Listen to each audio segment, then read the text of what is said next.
radio for the masses. Headline edition, July 8, 1947. The Army Air Forces has announced that a flying disc has been found and is now in the possession of the Army. If the game is rigged, change the game. Game changer. I occasionally think how quickly our differences worldwide would vanish if we were facing an alien threat from outside this world. This is Fade to Black with your host, Jimmy Church, on the Game Changer Radio Network. All right. Good evening. How you doing? It's Fade to Black. Yippers. Today is Tuesday, April 14th, 2026. Let's do this, man. I'm your host, Jimmy Church. All right. This week on Fade to Black, last night, Lily Nova was here, NHI Contact, an amazing conversation. Tonight, it's Tobe Johnson. He's back. And Alicia Phifer, Bigfoot and the Paranormal. I think we're going to talk some werewolves tonight, too, as well. Tomorrow night, Captain Ron Janix is here. That's right. He's the head cook and chief bottle washer at Contact in the Desert. And tomorrow night, we're going to talk. I've known Ron for many, many, many, many years. We go way back. And so we're going to talk to Ron tomorrow night about, well, Contact in the Desert, what to expect this year. But I'm going to focus on who he is and how he got here and where he stands on all of these subjects today. So that's tomorrow night with Ron Janix. And then Thursday night, Dave Beatty is with us, multi-Emmy award-winning filmmaker. Not only, what did I almost say? Is it correct to say documentarian? I think that's right. I'll ask Toby that. Toby knows. Toby knows. Documentarian. He's got a new film out, The Consciousness Connection.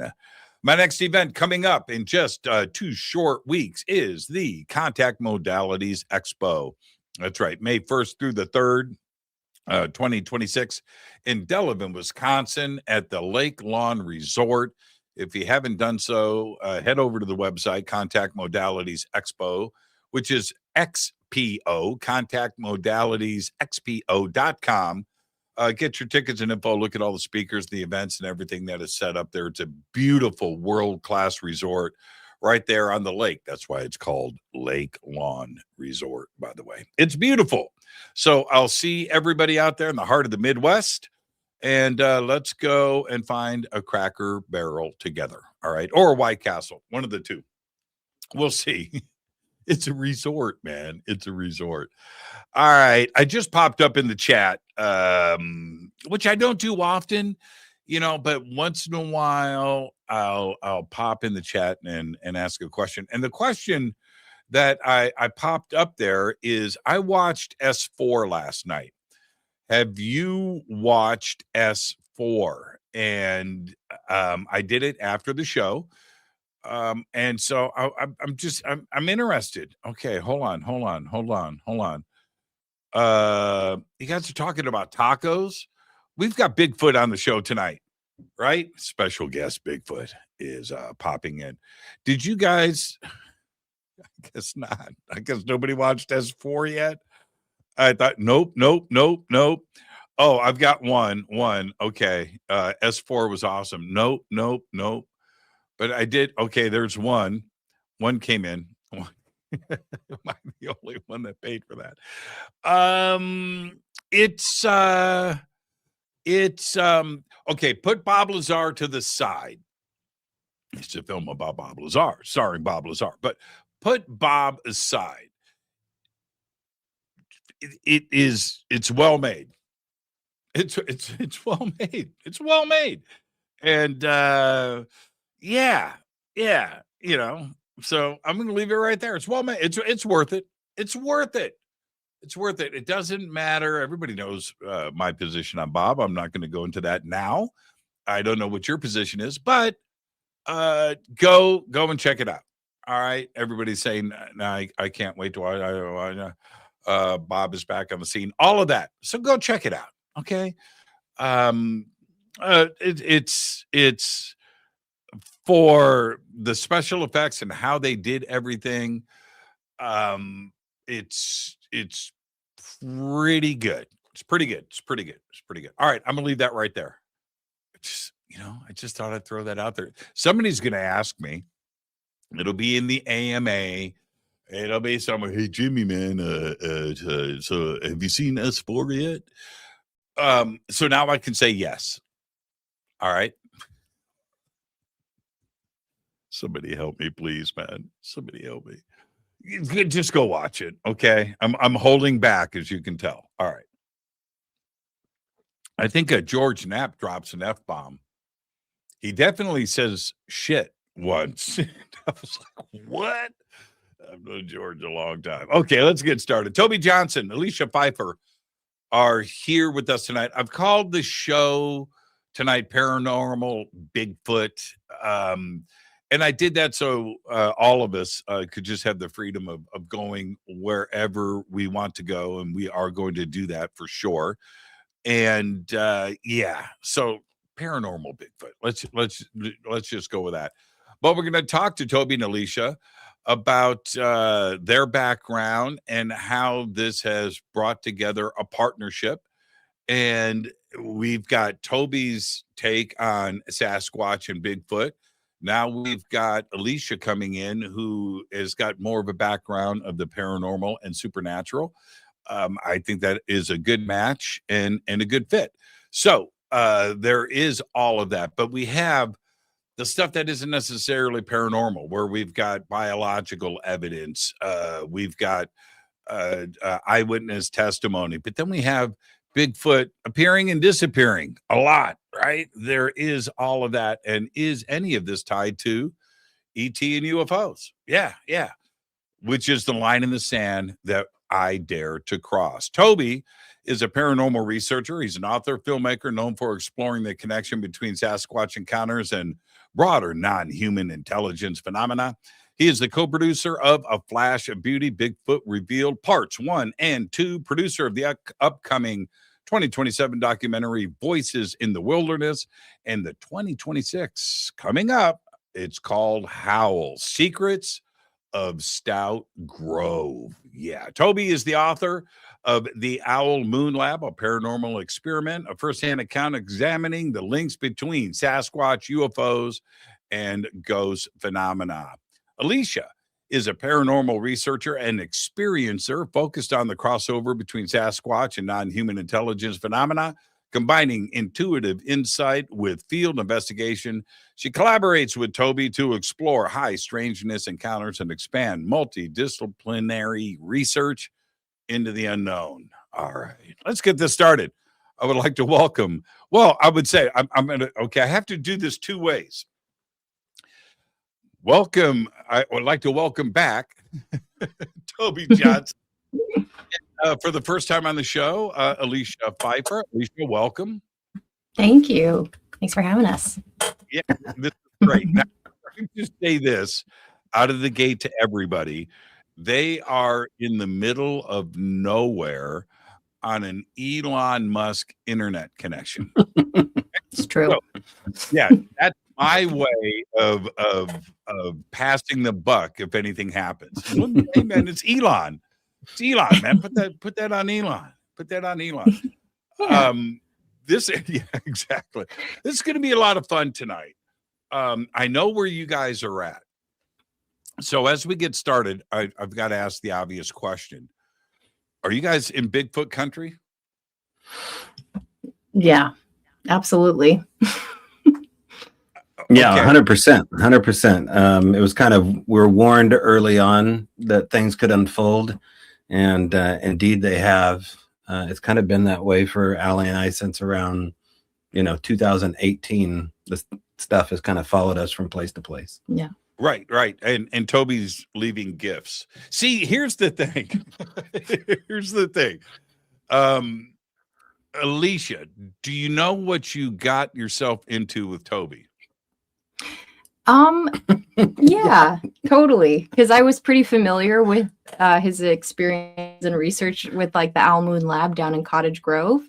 And Right. I lived down in Oregon at the time. So I was like fully aware of it when I met him for the first time and was specifically drawn to him with all of that in mind because it matched my ideas and beliefs about it all. So luckily I was ready for it. Yeah, whatever the Bigfoot version of catfishing someone is, I didn't do that.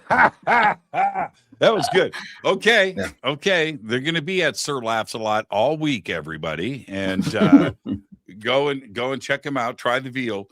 But here's the thing, Alicia. When I first was checking out Tobe, Mhm. I remember Can you help? I remember having this thought. Great researcher, great investigator, open mind, but a Yes. really cool guy. Really cool. Yes. Right. And it's not, I've got a lot of Bigfoot friends. I do.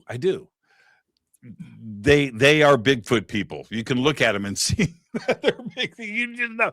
Tobe doesn't fit that mold. Tobe has got an open mind and he attracts the high strangeness. Hey, Tobe, let me ask you, why do things happen to you? Why do things happen? You know, I actually look for it, and I don't think a lot of Bigfooters actually go out and spend time knocking on strangers' doors, which is something that's how it started for me, Jimmy, is that I basically would just cold call in hot zones. You know, researcher Tom Pell told me to look and place name areas that have strange names attached to them.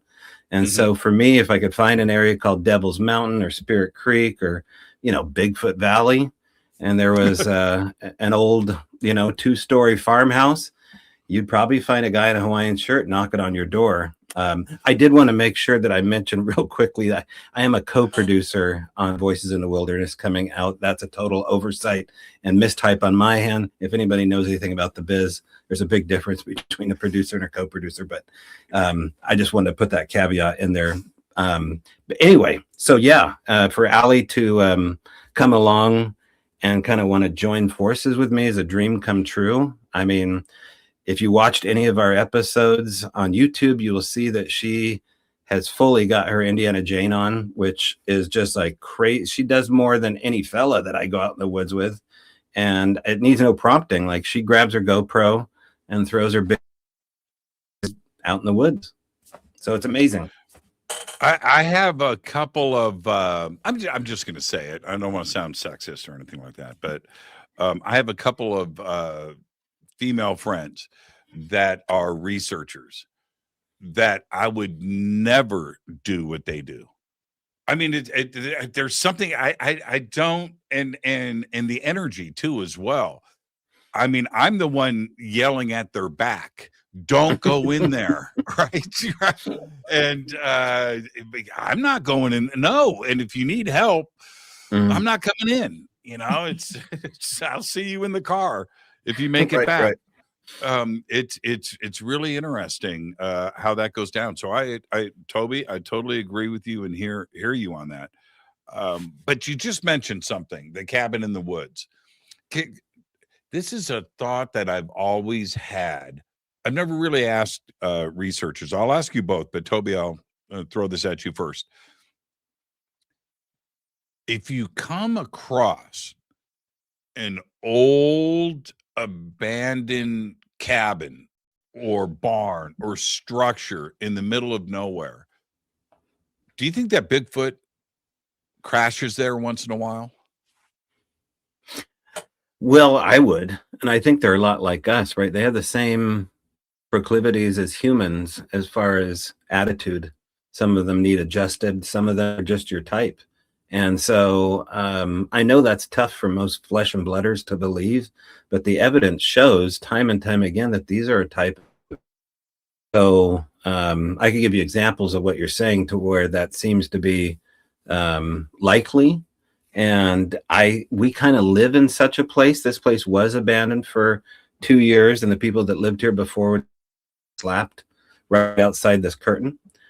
So we live in one of those spots, and we can talk about our up close personal experiences that happened in the last 2 months here. What? Wait. This is where I cut you off. Absolutely. I want to hear about the last 2 months there.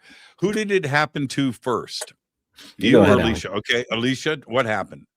Well, I mean, should I just jump into these last months or like how it started? Alicia, give him the juicy stuff. Juicy. Okay. Yeah. Well, so to preface, we've been told that basically most of the activity happens between spring and like early fall. And we have lucked out in capturing great audio and amongst other things like thermal footage of things in winter.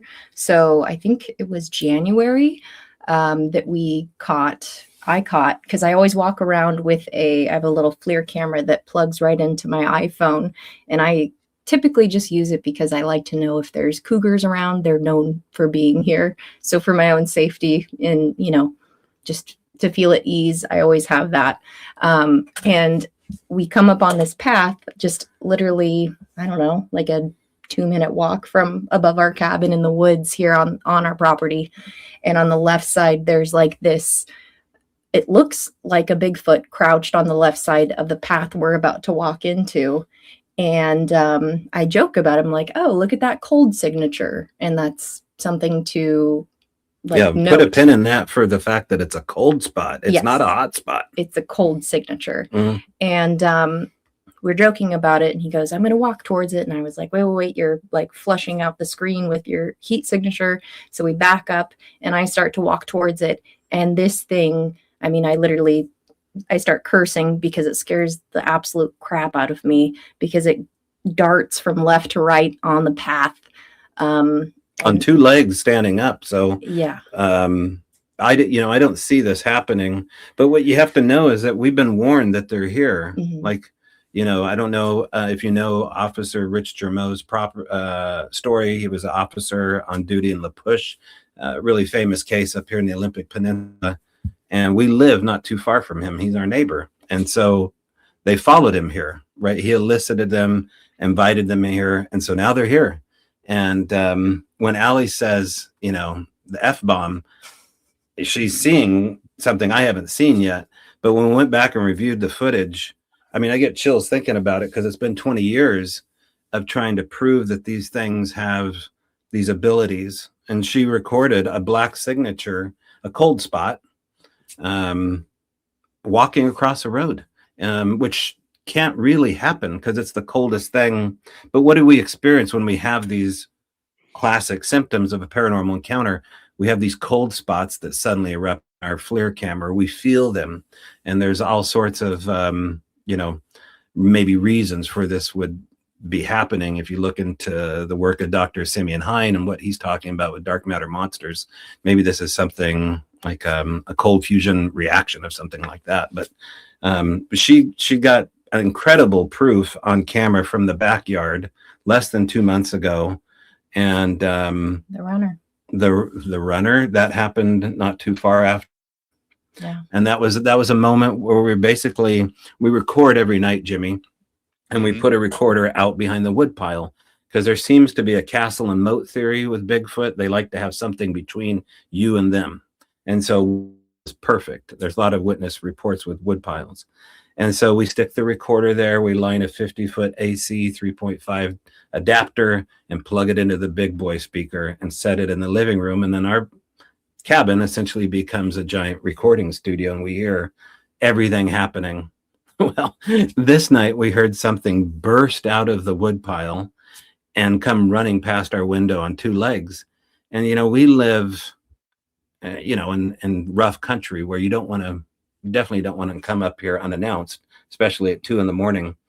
And that just kind of put a pin in it, right? That whole moment previous to this happened. And, but you have the how did you get, can you guess on the size? From the thermal?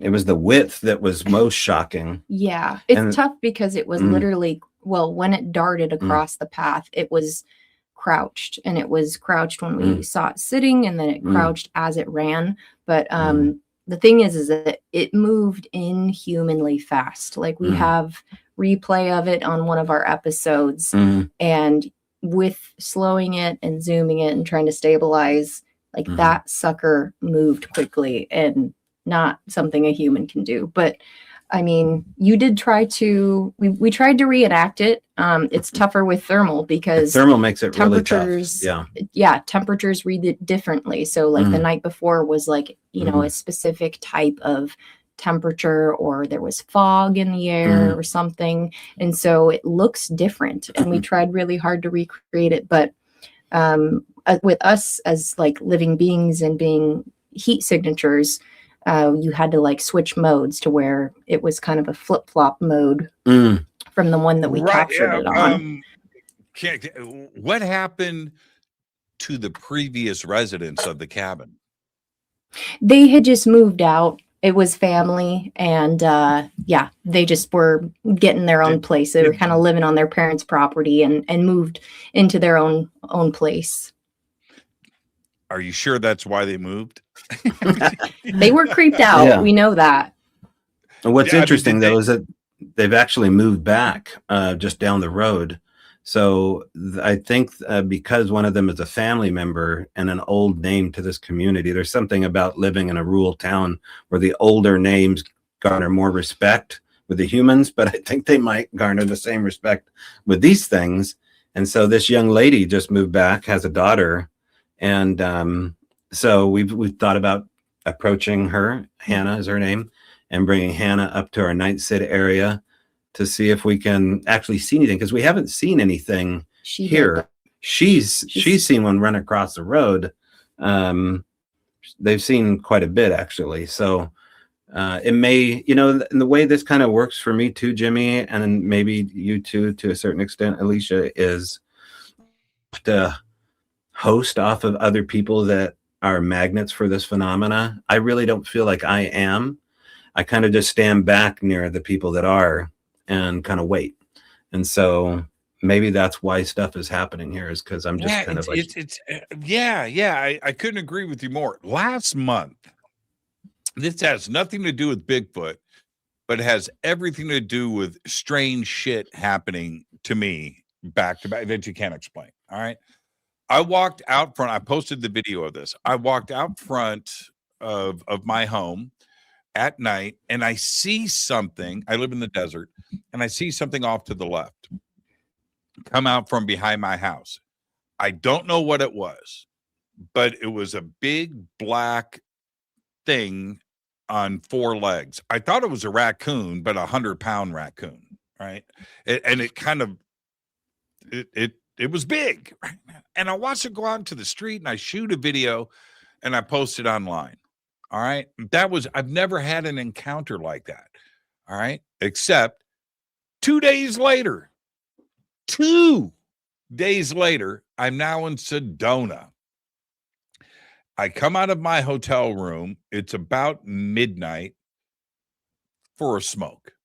Okay. So I walk out. Right in front of me, I've never seen anything. Suddenly, out in front of my Jeep are 3 giant black wild pigs, the size of, what do you call them? What do you call those wild? Javelinas? Yeah. In Arizona? Yeah. Huge, like cows, right? 3 of them. And they look right, and I shoot a video, and they looked at, they didn't run. And now, this is 2 days in a row. I've never seen, I can go through 60 years of my life, I'd never seen anything like that. Then suddenly 2 days in a row, I've got 4-legged black beast wandering around me in the desert. It was bizarre, but yeah, things like this. What's the meaning behind it? Is it beyond coincidence? Is there something else? Is there something was this something that the universe wanted me to see in the moment? But all of this goes back to the Bigfoot encounters that happen over and over again with the same person. It's got to be something similar. Yeah. And if you dig in, you can find that they have crossover with UFOs. They have crossover with all these childhood experiences. Sometimes it seems to run on the mother's side. Most Bigfooters don't look into any of this stuff, and they have a bag of plaster and they have their hiking stick and their Coors Light, and that's it. But we like those things too, but we bring an EMF meter with us, and we bring, a jukebox. And I think these things are waiting for people to kind of relax and not think about them. Even the paranormal phenomena like ghosts and UFOs. I think it has to do with kind of a passive approach, and they want the upper hand. Yeah, for sure. Well, they're used to having the upper hand. Mm-hmm. A lion doesn't give a crap. It's already got the upper hand, right? Mm-hmm. You know what I mean? Sasquatch, 7 foot tall, 600 pounds. He's not worried. Yeah. Very strong, very powerful. Yeah, very strong, very powerful. Alicia, what's your background? Well, like I have my whole life had a lot of paranormal activity type stuff growing up, and saw a UFO, bell-shaped UFO up close when I was like 14. And when I was 9, and in my mid-teens had audible experiences of what I believed was a Bigfoot coming through the property that I lived on at the time.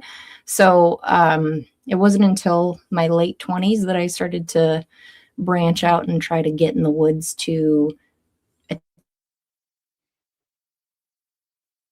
Oh, you froze. For the most part, I have always had a Alicia, hunch. Yeah. I need you to back up to ever since I was little. Okay. You glitched out for about 10 seconds. Oh, sorry. No problem. Since I was a kid, I've had a lot of paranormal experiences. I moved around a lot as a kid, and places that we lived in tended to be pretty active. And I saw up close, I had a UFO sighting of a bell-shaped UFO when I was in my teens. And as far as like Bigfoot stuff, I had audible experiences at age 9 and mid-teens on the property I lived on, kind of coming into the property we lived on at the time. And it wasn't until my late 20s that I started to get into like putting myself out in the woods to attempt to engage Bigfoot activity. But I've always been kind of aware and open-minded to everything in terms of just like the strange, mysterious phenomenas, and they always seem to have some sort of connection in my brain. Like, I don't know if anybody can relate to it, but if you've lost like a loved one that was close to you, I think a lot of people tend to think of like receiving signs, like whether it's a physical object or just something that you hear, or like a song in a random place or whatever. They seem like little signs. And I've noticed that like Bigfoot tends to also tune into your like subconscious and pay attention to what you're drawn to, that like your brain would recognize and would gift you something that you would pick up on or notice. Very like subtle little unique things that are like just for you. So that I've never been able to really wrap my head around to explain how or why, but I've just always had a sense that these things are connected in some way, or they like to engage in a similar way. Yeah. So what you're suggesting is a conscious connection. Yeah. Yeah, totally. Hey, Toby, do you have a shelf of Bigfoot gifts that you've received? Yes, he does. It's in an old steamer trunk right now. Yeah. Why was there ever? We're going to move on. Oh, by the way, okay. Was there ever a gift that you received from Bigfoot that you knew it was for you? Right? That it was, you know what I mean? Not a piece of fruit, not that, but something like a miniature flashlight that has your name on it. I don't know. But need to count. Yeah. I mean, we'll go with the last gift. During the height of COVID, I was holding out for answers as far as how to treat it if I ever got it. And I was looking for herbal medicine. And so I moved up to Washington State, but I knew that Sasquatch was somehow in this area in Cottage Grove we called the Al Moon Lab. And so at the height of COVID in 2020, I went there specifically to see if I could get gifted treatment for COVID. And I know how that sounds, but I was just like, you know, the land spirits are listening. They're the progenitors of herbal medicine. They basically are a type of herbal medicine in a sense. And so here I am talking to these nature spirits saying, listen, I think we're in a lot of trouble here. Like maybe we can find out how to treat this, at least my family. Do you know how to treat this? So I'm literally having a conversation with the trees, which I've done countless times now, but rarely have I ever seen anything or received anything. And so a couple days later, on a piece of coral in the middle of the woods, hidden in a stump, was a little black slimy mushroom. And it was the only thing new, picked off somewhere nearby and set on top of this gifted piece of coral on a stump. We had it looked at. It came back as Exedia glandioso. It is also called black witch's butter. And if ingested in the right way, I mean, now go back to Alice in Wonderland. What did she do, right? She took a mushroom. And so black witch's butter, if ingested properly, is a way to treat upper respiratory infections. But if ingested as a tincture, it's also a way to meet the land spirits. And so that was like a two-part answer to a question. I think we need to meet and we need a treatment here. Now, people can do whatever they want to with my side of the story, but you can look up what black witch's butter does. And we treated people in Portland, Oregon. At least one individual found out about this case and had remarkable, turnaround in 24 hours. Did you do it? I didn't do it. I still have the little sample. It's just a tiny little thing now, but we actually did go on Amazon and buy a big bag of it just in case. And you can buy it, right on Amazon. And so I'm sure you can in Oregon. You can buy bags of any mushroom. Right. Yeah. These ones were kind of lame. Nothing happened for us. But with tinctures like that, it depends. Like when you do ayahuasca or if you do DMT, which is legal in Oregon, if you swallow DMT, it does nothing. Wait. DMT's legal in Oregon? Well, I think no. Is it? No, I think DMT is different than it is in Washington. Mushrooms are on like a, what do you call it when you microdose? Mhm. They do that for specific reasons. I don't know about DMT. DMT's. I didn't know. That's why I was mushrooms. Yeah. I it's hard for me to believe that mushrooms are legal, considering how powerful they are. Right. But I can't even keep up with it now. Where it's legal right. and where it isn't. Check this out. I just pulled this up off of my phone. You ready? So ready. Look at the size of those dudes. Oh, nice. I was told how nasty those things are. They were cool to me, right? And they were just walking, but that's like a 4 or 5 foot fence, right? Yeah. You can see the curb right there. The curb is a foot tall, so you could see. And my Jeep is right to the left. Anyway, yeah, nice. I've heard they're pretty aggressive. Mm-hmm. Are they? They just yeah. I was paranoid. I think I've seen that movie, right? Attack of the Wild Boar Creatures or whatever. Yeah. Wait, what was that new movie with Rachel McAdams? Shoot. Sorry, there's a boar scene in that where they're stranded on an island. Oh my gosh, it's I haven't seen Send that Help? yet. No, yeah. Oh, sorry, that's a bit of a spoiler, but that thing is gnarly. I haven't seen it yet. Haven't seen it. The only thing that I watched S4 last night, but you know what I did over the weekend? This is a show about Bigfoot, but I'll just, it was wonderful. I watched Big Mistakes. It's out on Netflix. It's with Dan Levy, Eugene Levy's son. right? wow. From Schitt's Creek. You saw Yeah. Schitt's Creek, right? Okay, so his son, Big Mistakes. You can just binge it. Each episode's like 20 minutes. It's 8 episodes, so you can binge it in like 2 hours. But really good. I mean, like I came away from that going, you know what, that's well done. It's well done. Nice. So if you get a He's chance, beat funny. that out. I love Schitt's Creek was really good. How good can something be?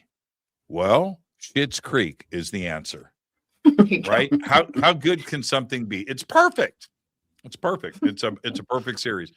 Okay, so backing back up, I want to stay on this gifting part of it, not the mushroom part,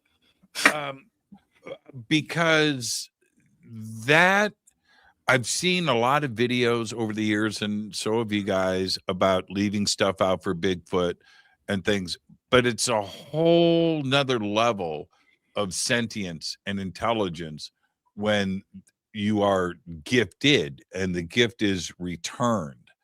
What does that say about Bigfoot? That is it more about you as the person, that they know that you know what I mean, that your soul is in the right place? Is it more like that instinct? I mean, it seems like a trade. This is what the Native Americans told me back in 2008, that they are a different type of tribe and that they would trade with them. Tobacco for salmon, deer bits and pieces for tools and implementation, horses having braids on the back of their mane and being taken, chickens being borrowed, and then suddenly it being, appearing back underneath the lawn chair of a friend of mine that, she thinks it was taken for the eggs specifically. It so totally was taken for the eggs. Bigfoot likes a Denver omelet once in a while. See? Right. Nothing wrong with that. Yeah. And then he gives it back. Oh, that's funny. Yeah. That is stupid. No, honestly, that makes perfect sense. And then why is it, and we'll talk about this up to the break. Why is it that squatchers, Bigfoot people, don't want to cross the line in the sand into ET or other high strangeness with Bigfoot? They want Bigfoot to be a undiscovered species, just like us, that wants to be left alone. There isn't anything else strange here. Why is that line in the sand there? I don't know. I mean, I feel like the only times we run into that is when we meet Bigfooters who are really so headstrong on the idea that these are physical animals. And well, yeah, they're addicted to calling them animals, which is their first mistake. And unfortunately, they've invested so much time in that narrative, have full museums dedicated to the science of the animal. And that's, it's a lot of crow to eat. But privately, Jimmy, this is the case, is that they have the weird stories too. One of the most well-educated people on UFOs was Dr. Jeff Meldrum. Okay, we've lost Jeff Meldrum here recently, but we did an interview with him for A Flash of Beauty, the podcast. So, why was he paying attention so closely to UAPs, UFOs? It could have been because of the disclosure of Bigfoot stuff and just that narrative will eventually come our way too.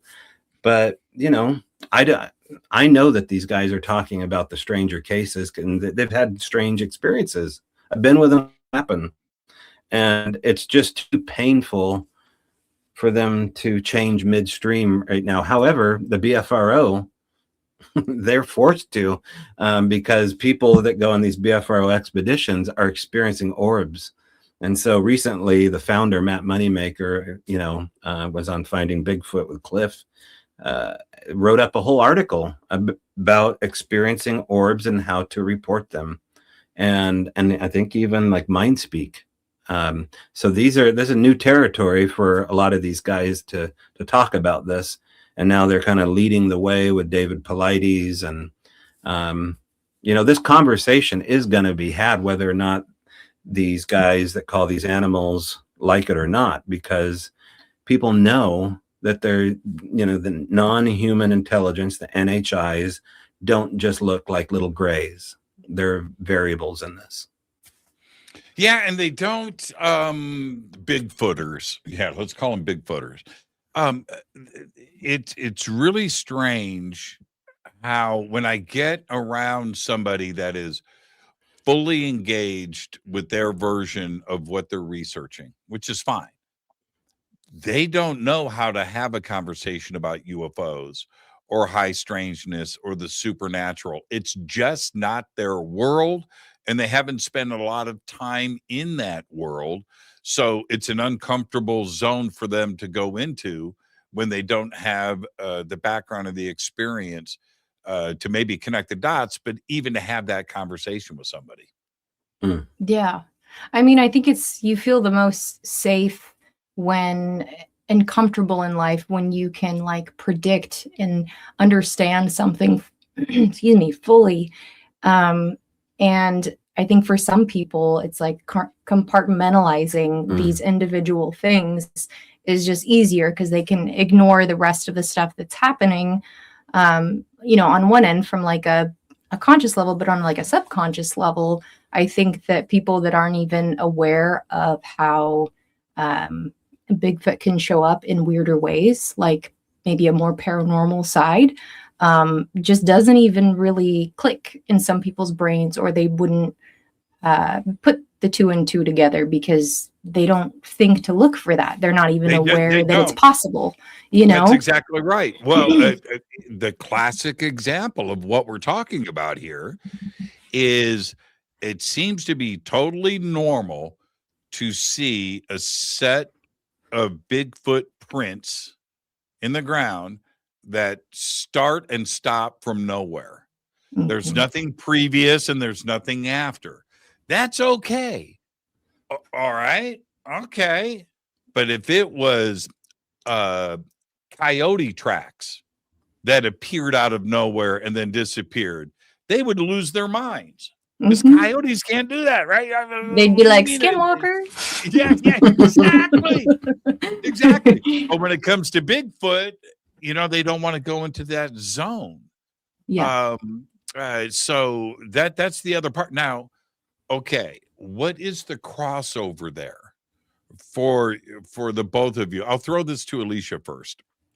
Alicia, when you encounter a lone print and nothing in front of it and nothing after it, where it would appear something interdimensional, something, you know what I mean, teleported, I don't know, but it wasn't normal. How do you approach that? To us, I don't think it would be incredible to see. Absolutely. I wouldn't take it for granted, but I also don't think we'd be like surprised of just like, how is this possible? Of course, we'd question that. But at the same time, we've had some weird crossovers so much that we'd just be like enthralled, like super excited for it. Well, yeah. Well, so would I. So would anybody. But how do you think it happens? I mean, I'm definitely open to the idea that these things can cloak. After seeing what we captured on thermal, I mean, I was open to the idea of this before, but after we captured the thermal footage we talked about earlier, I was just like, this has to be potentially evidence of that. Like we didn't have a flashlight to see if it was physically manifesting in the moment. But the fact that it read as a cold signature, I mean, it just does not logically make sense in my brain. And to me, that linked up with the idea that these things can potentially cloak. Maybe they can come in and out of dimensions. And also what we were just talking about with the runner of how so we have the recorder going constantly through the whole night, and we didn't hear anything approach it. before all of the chaos broke out and this thing just like busted out and started running. So that, I don't know how it happens. You know, we can't explain that, but just experiencing, hearing that live in the moment when it's happening right outside your home is just like, okay, like this is complex. I don't know how it works, but I'm convinced that it's a possibility. And Toby, what do you think is going on when you encounter footprints that don't have a continuous trail, you know, coming up to it, that they look like they were just dropped in? You know, one of the things that Allie and I record the most are these what sound like knob or dial switch sounds, like clicking sounds, almost like something flicks the mic head. Doesn't matter how much we lock up the Tascam DR05, that's the recorder we use. You can put it in a vault, but you're still going to get this weird clicking sound. And those sounds are amplified by Bigfoot reporters or Bigfooters as reported as like car door slams or trap door slams or these weird wood knock sounds, right? And so I don't think that's what's going on at all. I don't think car doors are slamming out in the middle of the forest. I don't think wood knocks are primates swinging dead branches. And I don't think dials are being switched over at the wood pile with our stuff. I think, you know, Simeon Hein calls these like, these are like a variable energetic sound that's happening from displaced energy. The same as like a sonic boom, but think like spirit realm sonic boom. And so when something passes from A to B, I think you get a distortion of sorts and you can record it, and you can sometimes hear it and not record it and vice versa. So the layers of recording are how you find the weirder stuff. So the more you record video and audio, the more layers present.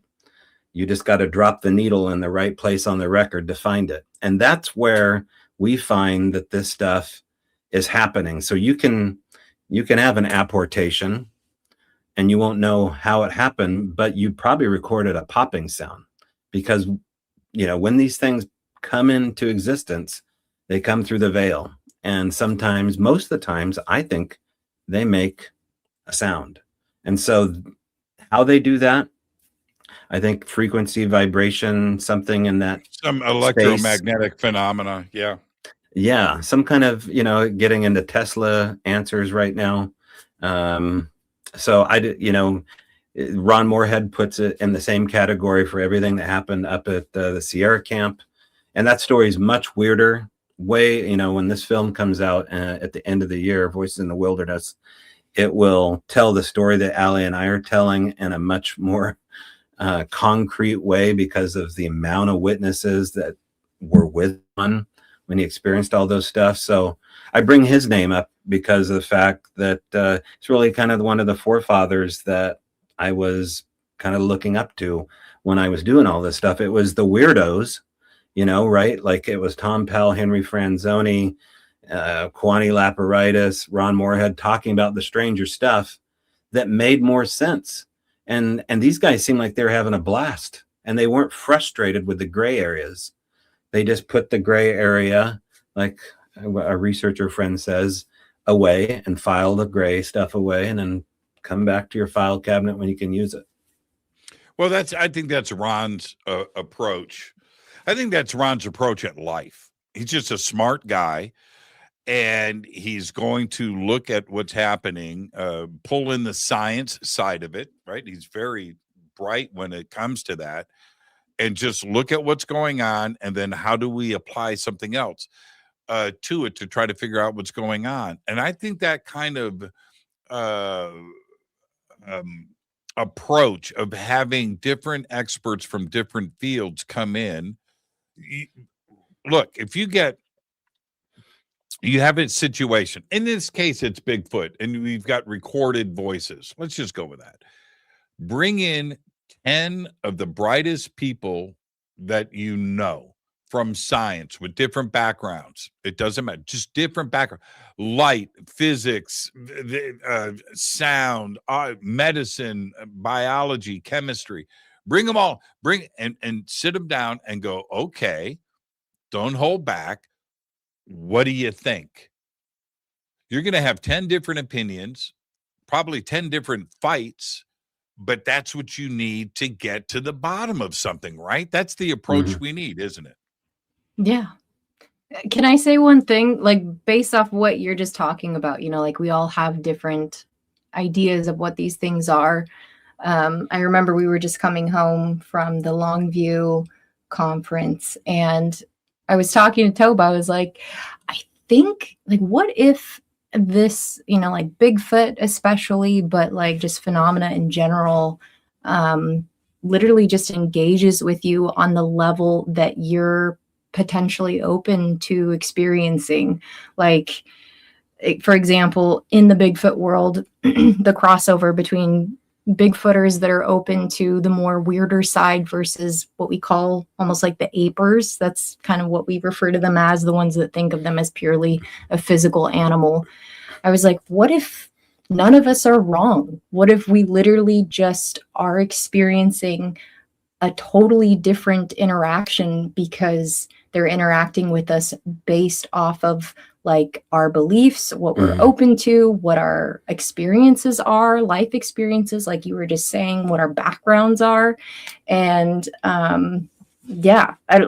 because that's kind of how they interact with us, is like getting to know us. They gift specific things that are unique to us and so on and so forth. Like, what if they're engaging and giving us as much as they think we can handle? Toby, same thing? I think so. I mean, when we call them apers, it is kind of a pejorative term because of the fact that, I think that, yes, and to your point, Allie, I believe that could be true. But these guys are frustrated too. Like the apers are frustrated.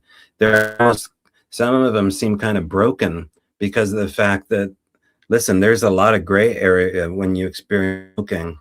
It's hard to deal with. Like it can be really transformational if you let it, and like a good thing, but it can haunt you and mess you up, especially if these things come inside your house. That's not supposed to happen. You're not supposed to have an 8-foot tall man monkey gifting you, little dinosaurs in your kitchen sink. And these are the things that, I've heard over the last 20 years, and that can really fundamentally mess you up if you think these are just mountain monkeys.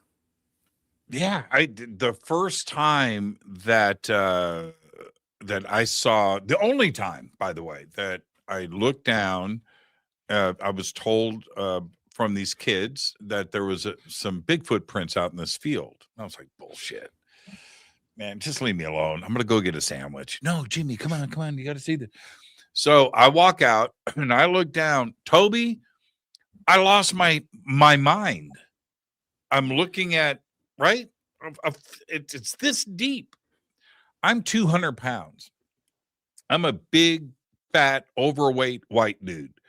And I'm not denting. I'm not putting a mark in the ground, right?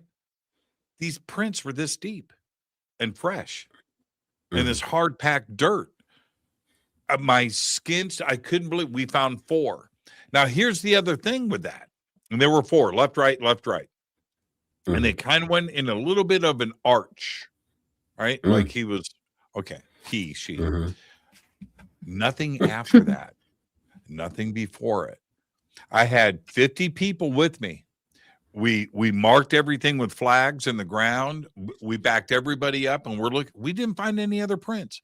And the ones that we found were 6 feet apart. I laid down in between the footsteps.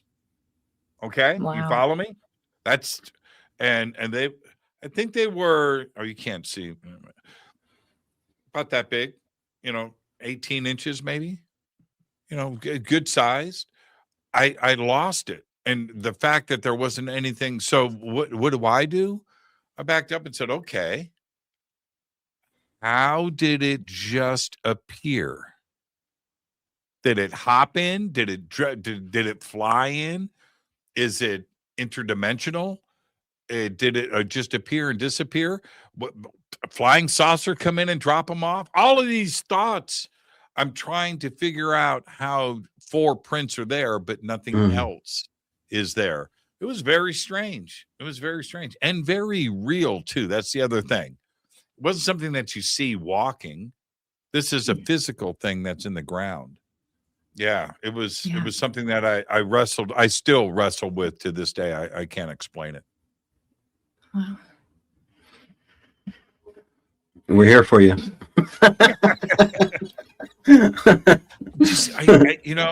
It was just one of those things where suddenly, and I'm on the fence about Bigfoot. I'm in the middle. I need something to push me either way. But when something like that goes down, I find myself being okay with, now we're dealing with the supernatural. This isn't the giant panda being discovered in a bamboo forest in China.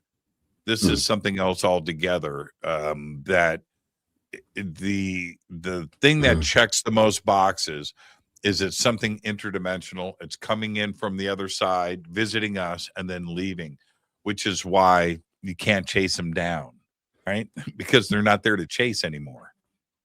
You follow what I'm saying? Yeah. No, you gotta be patient. If you find a place that is a hot spot and you wait and you don't do too much bushwhacking, off trail, especially, I think they find that rude. And that they'll come to you. I mean, whatever they are, usually they come as a light phenomena or a sound, an orb, a white ball, or a flash of white. That seems to be a precursor to a visit from them. But it's also a precursor for ghosts and UFOs. So whatever is happening here, see, the crossover it's overwhelming to the point where, you need someone like Dr. Simeon Hine to go into the science behind this here, because there really is a science. Mm-hmm. When we come back off the break, I want to jump into the ET and UFO side of Bigfoot. Wookiee is real. Wookiee's real. But do you guys hear stuff at night when you sleep? You're in a cabin in the woods. Yeah. We have it blaring on a speaker from the recorder. We fall asleep to it like it's our ocean sounds. Right. Yeah. What? I couldn't do that. Yeah. There's some things. But... No, man. Tougher when you're alone. I could sleep with Led Zeppelin. I could sleep with, but not the sounds of the forest. Have you heard footsteps? Yeah, I mean, we've heard footsteps. It sounds like not only that running, which went right by our house or the cabin here, but also on several occasions we hear what sounds like bipedal slow walking towards us. Once it came towards us when we're sitting outside, and you literally hear this wet gravel crunch sound, which doesn't make a whole lot of sense for the substrate of a bipedal big man coming down the road. It sounds like it's this thick of gravel, and the gravel of our driveway is not that. It's mostly hard pan with like speckles of gravel, like it was done years ago and hasn't been upkept. So it doesn't make sense. Doesn't make any sense to be able to create that type of sound. How do you live with that? I mean, obviously you are, but does it ever get comfortable? I mean, I'm terrified. I'm just terrified listening to it and listening to you. Are you armed? Yes. Okay. I mean, we try not to like think of that in mind, but I mean, we have it in the house with us. But it's way scarier. Yeah. Like going downtown Seattle on 2nd and Pike is way scarier than sleeping at our cabin. This is not so scary, Jimmy. You could do this. People are scarier, I guess. I used to love 2nd and Pike, right? Yeah. Right. In 1990. We all did. Yeah. 1990, 91, 92. I used to vacation down there all the time, catch the ferry from there, and I'd stay on Bainbridge, right? It's not that kind of party anymore, is it? It's not. No, it's a little bit different there. Let's take our break. Okay. Our guest tonight, Alicia Phifer and Tobe Johnson, are with us. I'm your host, Jimmy Church. This is Fade to Black. You guys stay right there. We'll be right back after this short break. Stay with us.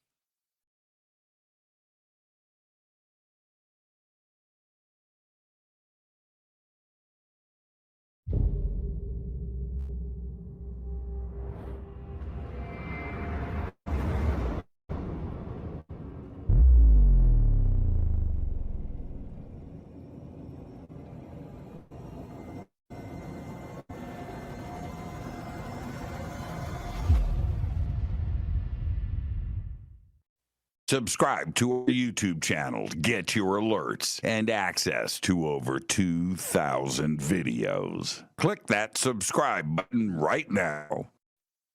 Contact in the Desert is back.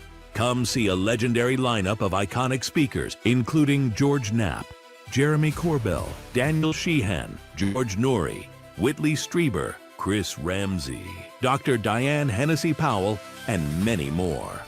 Join us in beautiful Indian Wells, California, May 28th through June 1st, as we explore infinite realms. Get your tickets now at contactinthedesert.com. I'm heading back to the Midwest for the Contact Modalities Expo, May 1st through the 3rd, 2026, in Delavan, Wisconsin, at the Lake Resort. It is beautiful. This is a great conference right in the heart of the Midwest, where I'm from. I'll see you there. Just go to Contact Modalities Expo, that's XPO.com. I will be hosting and presenting once again at Contact in the Desert. That's May 28th through June 1st, 2026, the largest UFO conference in the world. Come and hang out with us June 23rd through July 1st. Tickets and everything else that you need is at contactinthedesert.com. Want to change your life? Want that paradigm shift? Then visit Peru with Brian Forrester and myself for the Inca Celebration of the Sun, June 23rd through July 1st, 2026. A full 10 days of visiting the country, all of the amazing sights, and of course, the celebration of the winter solstice. It's all simple to do. Go to hiddenincatours.com. Come join us. Monty Python Scotland Tour, August 1st through the 9th, 2026. This is a once-in-a-lifetime event where you get to go to the castles from Monty Python and the Holy Grail. August 1st through the 9th, 2026. Just visit HaleyARamsey.com. Watch Into the Vortex on Gaia TV. It's Fade to Black, the screen. Simple to do. Go to Gaia.com, search Jimmy Church, or click on the link below. Follow Fade to Black on Twitter at JChurchRadio. Get all of the show updates every single day. It's now called X, but who cares? Go to jimmychurchradio.com and become a Fadernaut. Get a membership. That's right. Everything is commercial free. You have access to downloads, and you get to call yourself a Fadernaut. River Moon Coffee, makers of the Fade to Black blend. Truly the best coffee on planet Earth. Just visit rivermoonwellness.com or their Amazon store. It's all simple to do. You can check out the Fade to Black blend, the Game Changer blend, or any of their Black Moon wellness products. It's the only coffee I drink. It is the best, and it's Doc. Again, rivermoonwellness.com.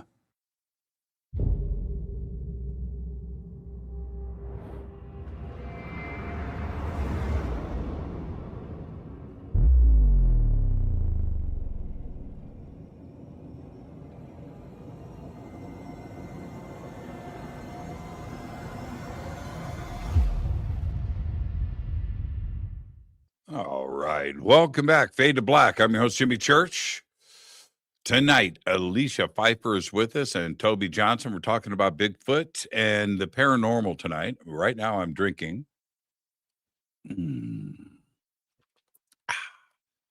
River Moon Coffee. That's right. There it is. There it is. River Moon Coffee.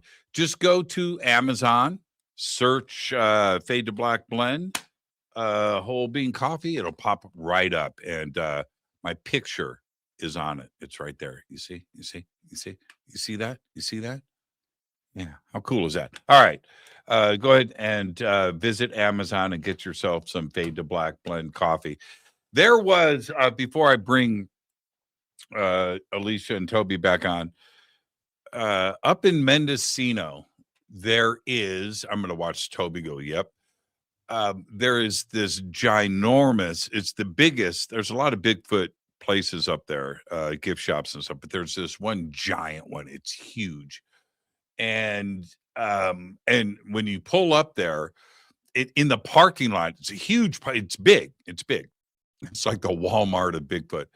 And there's probably, without exaggeration, 500 Bigfoot statues that are tall, huge, all the way down to, and Bigfoot wind chimes and T-shirts. It's huge. It's a huge store. So I go in and I'm walking around. I'm hosting Coast to Coast, and I'm up there doing my thing. And normally in situations like that, I get recognized or somebody here or whatever. And I go up and I meet the owner. And I'm talking to her, and I said, "So, this is a great store." Yeah. All right. How long have you been here? Since 1968, something like that. I said, "Really? Ever see a Bigfoot?" I said, "Yeah, of course." I said, "All right. Hi, I'm Jimmy Church from Coast to Coast." She goes, "What's that?" And I just backed up. There's nothing I was going to say. They are in their world. The paranormal, life after death, time travel, UFOs, all of that stuff that I enjoy talking about. That wasn't part of her world. It was really, she's had that store since 1968 and never heard of Coast to Coast AM. And Toby, you know that store I'm talking about, right? That Bigfoot gift shop up in Mendocino, the giant one. No, it sounds like Buc-ee's, like Bigfoot or Buc-ee's, but I don't know that one. Bigfoot, but Buc-ee's. Yeah, it is the Buc-ee's of Bigfoot, actually. Whenever I bring it up, Bigfoot and UFOs, I'll get a mix of, right? There's some, of course, and there are others. No, man, I don't want anything. But if you go and look, there are plenty of cases, aren't there, of a UFO sighting and Bigfoot sighting in the same location, same area, on the same night or day. You can go and find these, can't you? Yeah, I mean, one of the most well-known cases happened in the Uinta Basin outside of Vernal, Utah, at Skinwalker Ranch. They wrote about this explicitly. They don't call it a Bigfoot, but Bigelow reports seeing an orange orb and a biped walking in or out of an orange orb on the mesa. Blind Frog Ranch, just down the street from them, have all sorts of UFO stuff as well, but they also have a host of other cryptid issues, including Bigfoot. And that's the desert. So, Area 51, that whole area there in Rachel, they have a Bigfoot issue, as well as on the Nevada-Utah border. So these are all UFO hotspots, right? Like there's a lot of, I think wherever you have a military base, according to Henry Franzoni, who did an interview with us, he was a late great researcher and Bigfooter, talked about the greatest concentration of Bigfoots is in Washington, D.C., underneath the earth. And so this was his last comment he made in the video. And basically the point is that what we're talking about right now is we're talking about UFOs and Bigfoot all basically being classified programs that go into our nuke secrets, because what they can do is basically transform in energy in a state that we can't fully comprehend on known science that we have, out in the public. So this is top secret science. And so UFOs and Bigfoot are a sort of top secret knowledge. I think that these clandestine programs probably know very well about Bigfoot, and they probably put them in the same categories as the Department of Energy. Somebody just posted, it's not Toby, it's Tobe. Yeah, I know. I go by both, but you can call me whatever. Well, here's I was introduced to you as Toby. I know. That's it. And for the rest of it will always be Toby. I don't care. Let's go. Alicia, do you go with Tobe? So yeah, when I met him, it was by Tobe, and so I like inherently call him that. But when we're like around my family or I'm introducing him to somebody, he's like, no, Toby. Toby. See?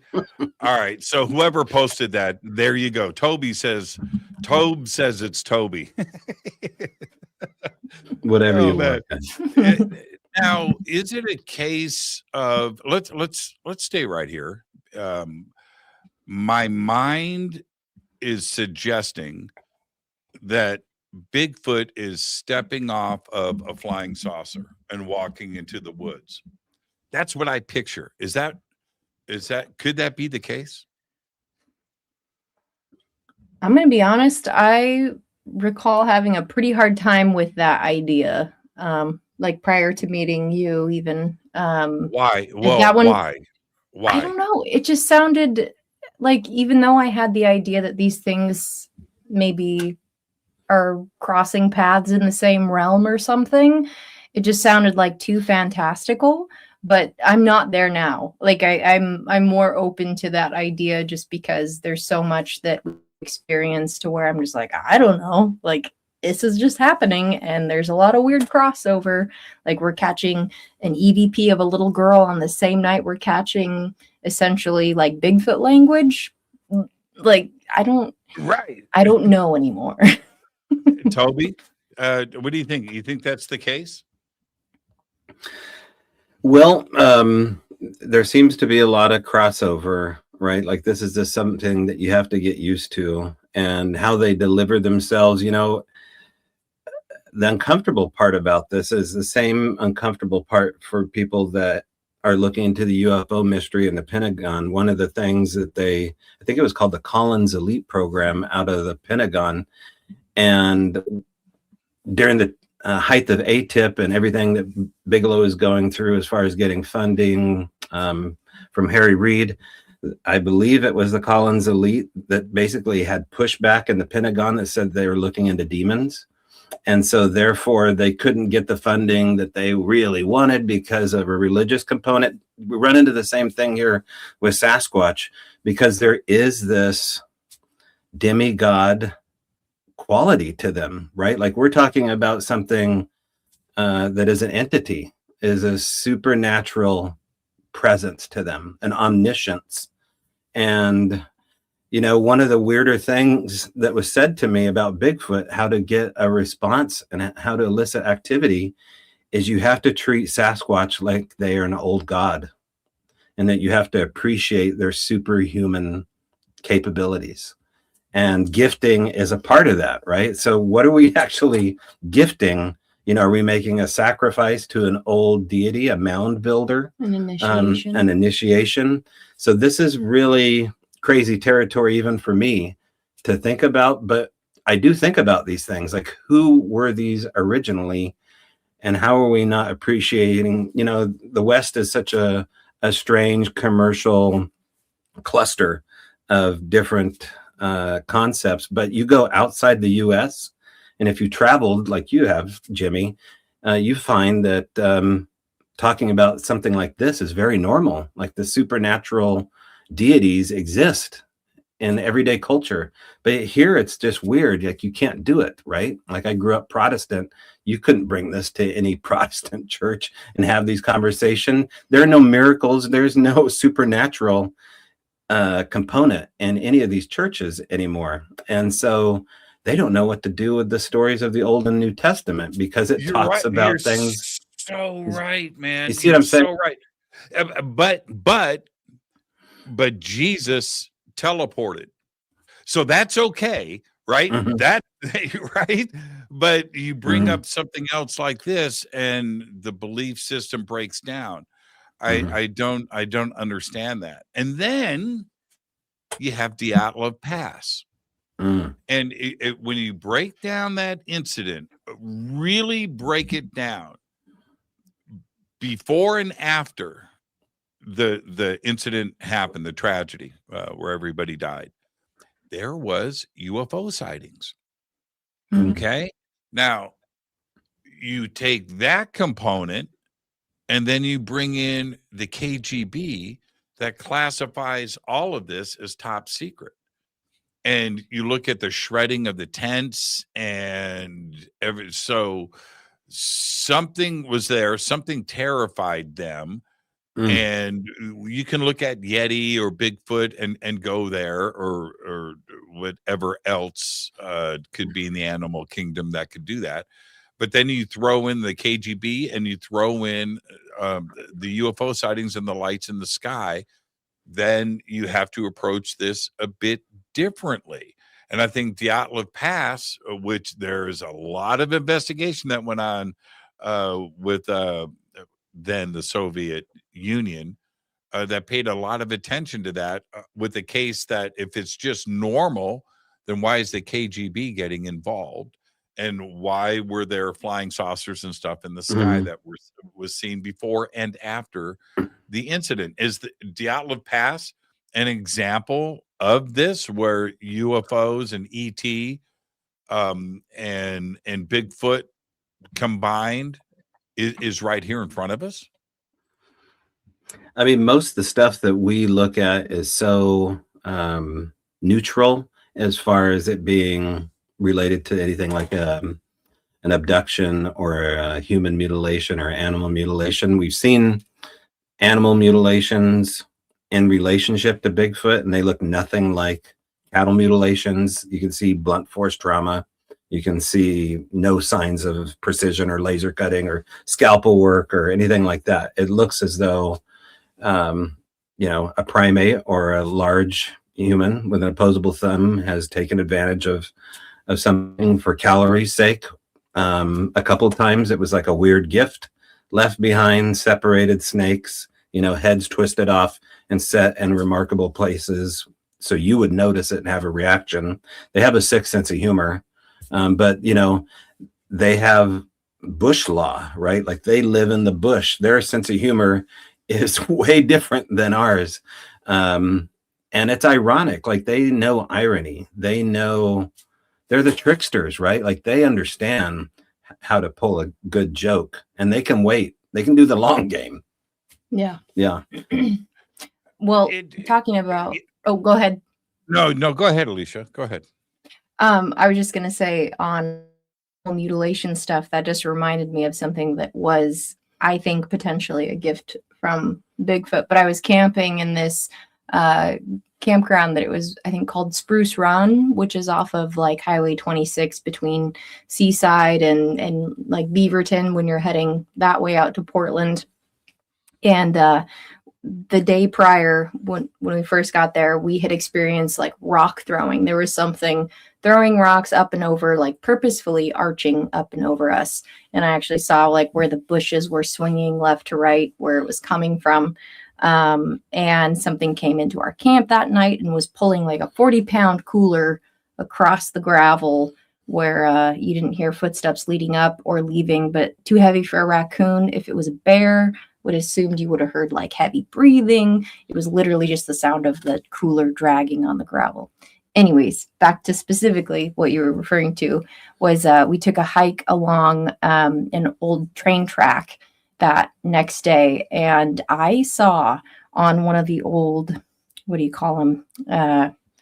Like the wooden parts of the train tracks. Can't think of it. Doesn't matter. Anyways, centered in the train tracks on one of like the wooden horizontal pieces was it looked like either potentially a bird or a rodent because it was small, but it was a brain with like the cord still attached to like the other organs, like a liver, kidney, stomach, intestines, all that stuff, completely licked clean of any blood, and was like, there wasn't a single scratch on it. It was like in immaculate condition. Mm-hmm. And my friends walked by, they're just like, oh, that's gross. And I was like, that's weird.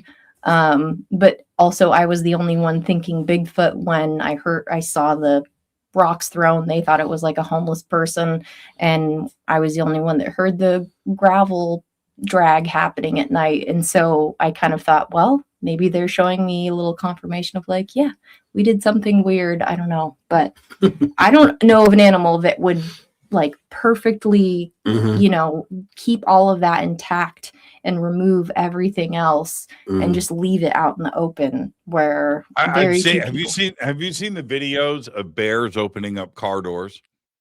Oh yes. Oh my gosh. Isn't that nuts? Yes. The front door of a house, and their eyes like, yeah.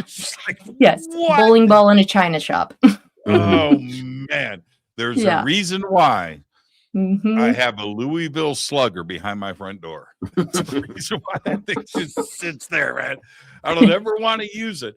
Whenever I have people come over to my house and you know, they want to take a tour, and so they, but some will turn and see the baseball bat by my front door. Nobody says anything. It's pretty funny. It's pretty funny. But there, you know, there's you watch enough of those videos of bears opening car doors, opening front doors, back doors, where they have learned these things. And you look at something like Bigfoot, which is a primate, that they're us with body hair. That's the only way, you know, just a bigger version of us. But the brain and the ability to think, solve, logic, right? Complex problems. They're the same as us. I'm not saying that they're breaking down physics or anything. Maybe they are. I don't know. And Jimmy, have you seen Chimp Crazy? Yes. Yes, I have. So my brain sometimes freaks out. I just showed that to Tobe. We just watched it recently. And like, when I think of Bigfoot, I think about like, okay, there's probably a good chunk of primate in this being. And the thought of like those people that owned chimpanzees as pets and how wild they are, and how they can just like turn on the flip of a switch and literally rip your face off or whatever.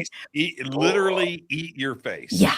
I get freaked out sometimes when we're out doing night walks or whatever, because I'm just like, my little lizard brain in the back of my neck is just like, this thing is strong and powerful and it could overtake you. So like, he's way more like, yeah, let's walk towards the sound we just heard. And I'm like, wait. Have you, what happens? You remember the original, not the remake, the original version of The Omen from like 1972, 1973. Okay. Terrifying film.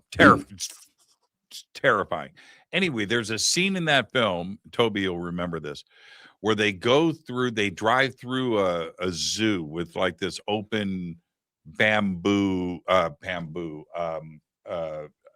what's the primate called? Baboon park. All right. The scene in the film are these baboons attacking the car. All right. Now, terrifying scene. But I just watched a documentary on The Omen and the making of The Omen. It's just like last week. That really happened. That wasn't staged for the film. They had cameras in the car. They had cameras in the park. The baboons didn't dig it. And they attacked the car, and it's frightening what they do to this car, and it's real, and that's probably why it's such a frightening scene, which goes back to your point. They can just like that. Yeah. Okay, so it's wearing a diaper. You've been feeding it its entire life. It's a member of the family, but that thing is going to eat your baby's face if you don't watch it.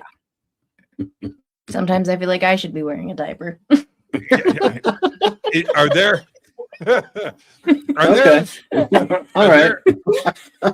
there any documented cases of Sasquatch attacking a human?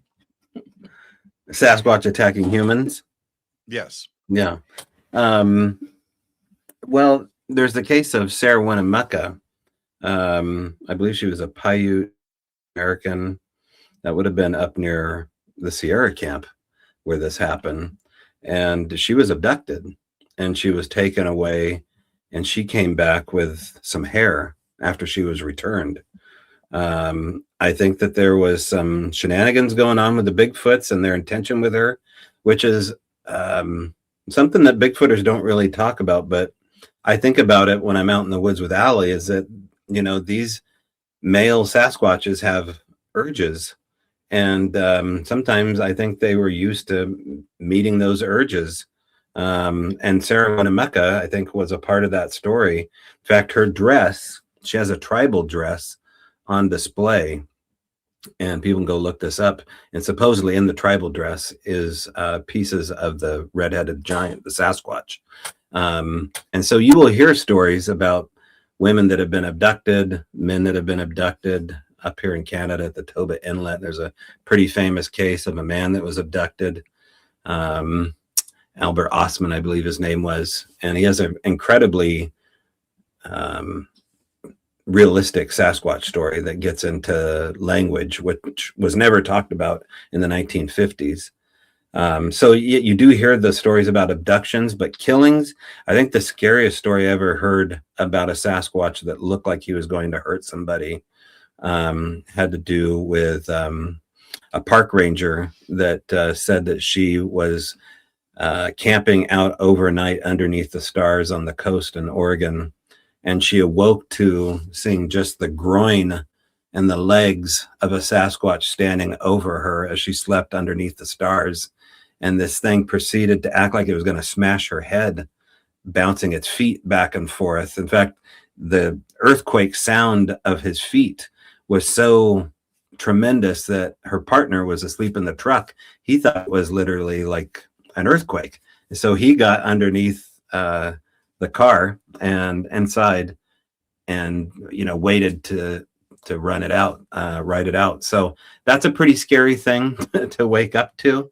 You know, I slept out in a zero gravity chair for the better part of 2 years in a Bigfoot hotspot, and nothing ever happened to me that I felt like I was going to get hurt by an individual family group of Sasquatch. The scariest thing that ever happened to me there was just being shocked by the power of the phenomena and how, you know, tricky it is. It's just a tricky phenomena. And so, but you don't usually hear about that. Like, I think if they want to get you, you're just gone. You know, like, you don't, maybe this is explains some of the 411 cases. Like, I think they're capable of doing great damage. I think it could explain perhaps some of the things that happen out in the national parks, because you have this kind of autistic nature to Sasquatch. And when people are found after these MIA cases, sometimes you'll see like their bones stacked in a certain order and their shoes, you know, faced a certain way, left, right, laces tied, everything very organized, skulls set on top of ferns as though they an ornament of such. And so, you know, these are the things that I've heard about in Bigfoot hotspots. And so I'm not the kind that says every one of them is a furry, lovable fuzzball you want to take home. But, you know, now you've been to Bluff Creek. I haven't been there. I've been close too. I've been close, but I've never made it over to Bluff Creek. It's very remote. You've been out there. What do you think of this new documentary debunking the Patterson film? Well, I mean, I feel like you should look at me. You've been in the game longer. Look at me. Don't look at Toby for answers. I mean, we've been down there, and I saw this film when I was like 9 years old, and it scared the crap out of me, because it looked so real, and it just had like that shock value to it, and that lived in a time when there was no AI, and like the likeliness of CGI being involved is so, I don't know. There's so much to it. It's just when this idea, or, you know, this claim that this is a hoax came out, we both were like, whoa, pump the brakes, because people have analyzed this over and over and over.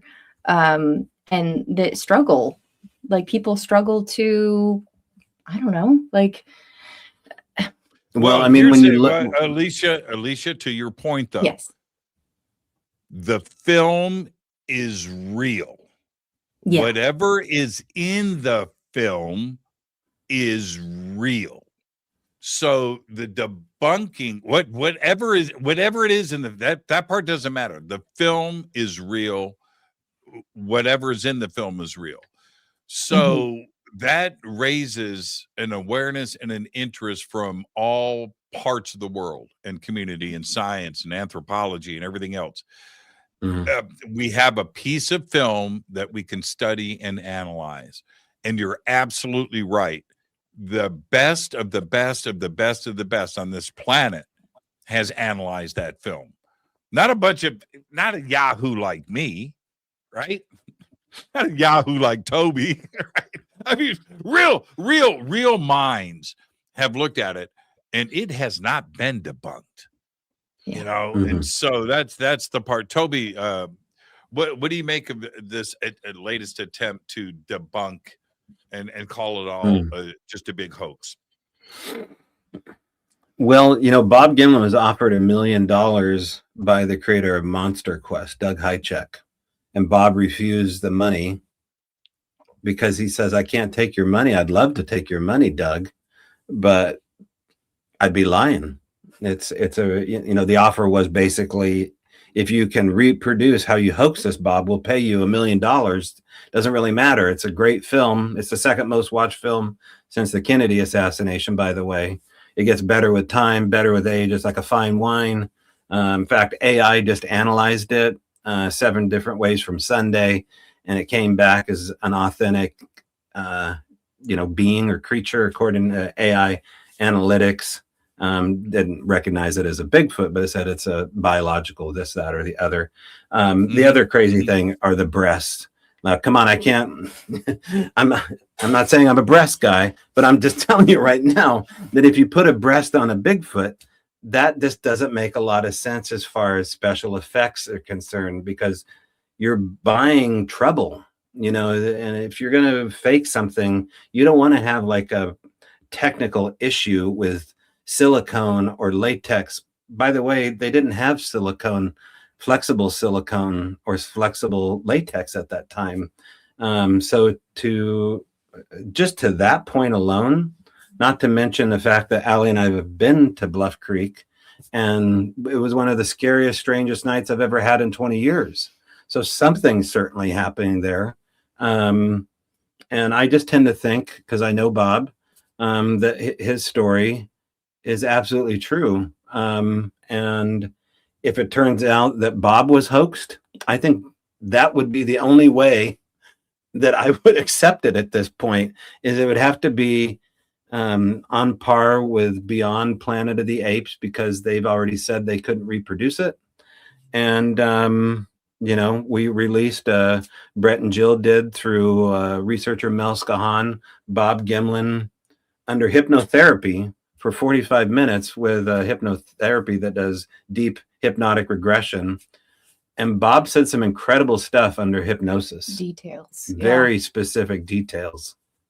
So listen, it's crazy.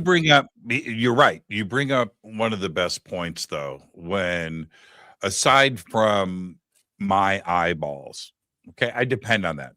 All right. What am I looking at? Is it real to me? If it's, I get sent stuff every single day, and I just look at it, and it's the most incredible thing. You have to check it out. Okay, but we got the same email. Yeah, right. The Patterson film, that's real. That my eyes says it's real, but the best, it's been said 1,000 times, 1,000,000 times, but it needs to be repeated. People need to understand this. Planet of the Apes at that time struggled. So did Stanley Kubrick at that time. Struggled. Stanley Kubrick in 2001, A Space Odyssey, to do those gorilla scenes in the beginning of the movie. There's no other perfectionist in the history of cinema like Stanley Kubrick. Okay, that's it. Nobody. He couldn't get it right. And he brought in the best of the best of the best of the best. The best pantomime artist, dancer, brought them all in, suited them, and did the best that he could. You know what? It's fake. You look at it and it's fake. Planet of the Apes, right here in the middle of Hollywood, the best of the best of the best of the best was brought in to do the makeup. It's fake. We enjoyed it. It's entertainment. Okay. But it's fake. What Bob Gimlin and Patterson, what Gimlin and Patterson witnessed, if those guys faked it, why aren't they the most famous, right? The famous makeup artists, special effects people in the world? Yeah. Period.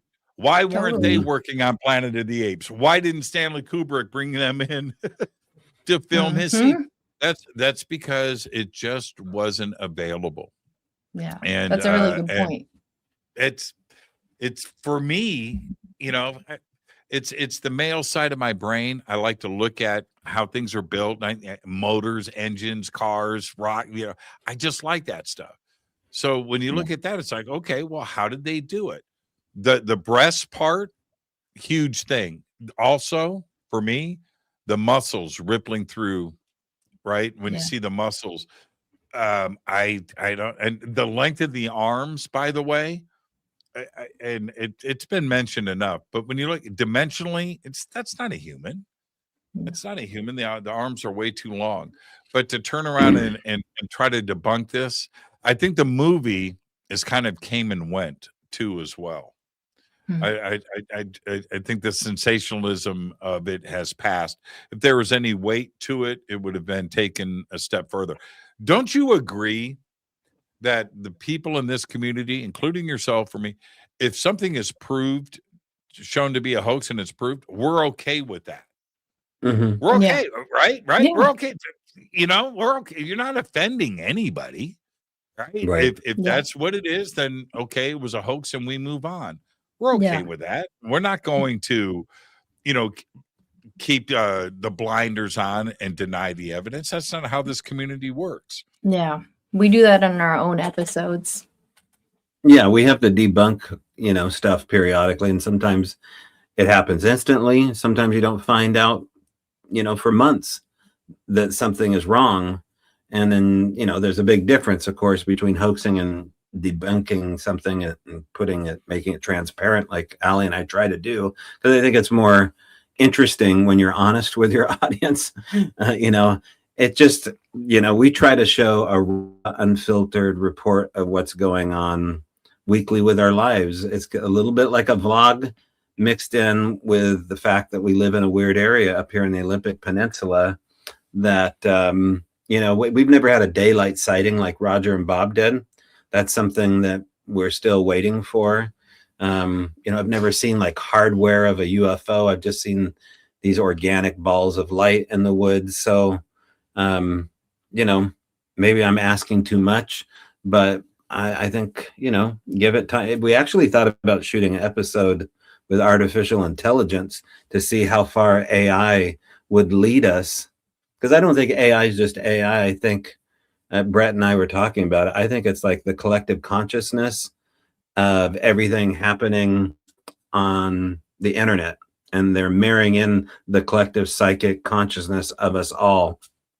And AI is feeding into that kind of like an oracle.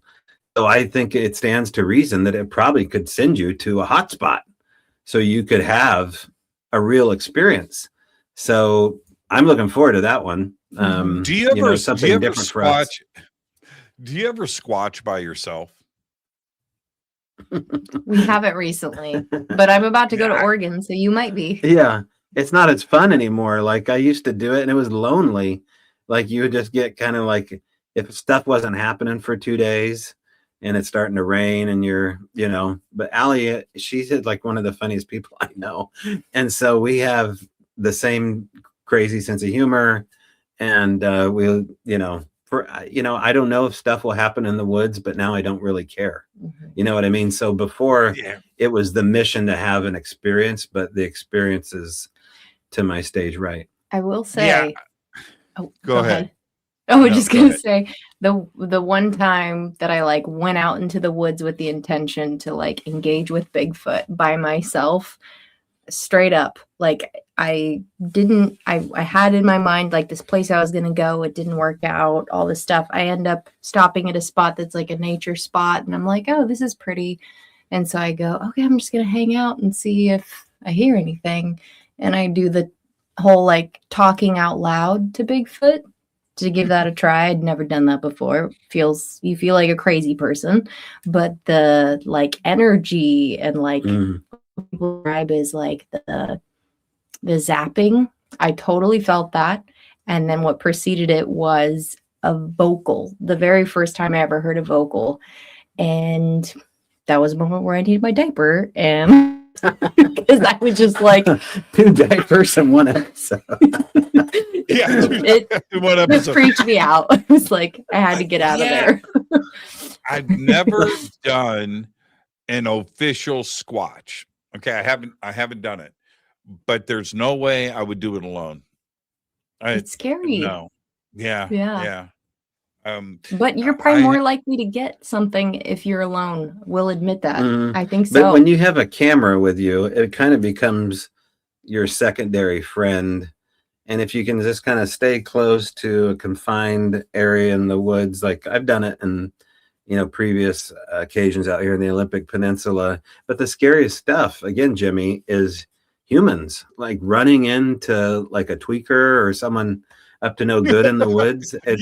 That's the hardest, scariest thing. Yeah. Side arms. Yeah. And that makes it okay. Well, I would want people with me. First off, it's a witness to it. Second, it's safety in numbers. But I don't want to get into details, but there's this one time I saw this crazy craft in the sky light up twice right above me. And I got in the car and drove away. I was alone. And I did everything in my mind to think of what I just saw as anything but E.T. I didn't want to go there. Me. I wanted to, you know what I mean? But I was driving away going, no, it was this, it was that, it was this, it was that. I didn't want to go there. No. Not when you're alone. When you're with somebody, that's different.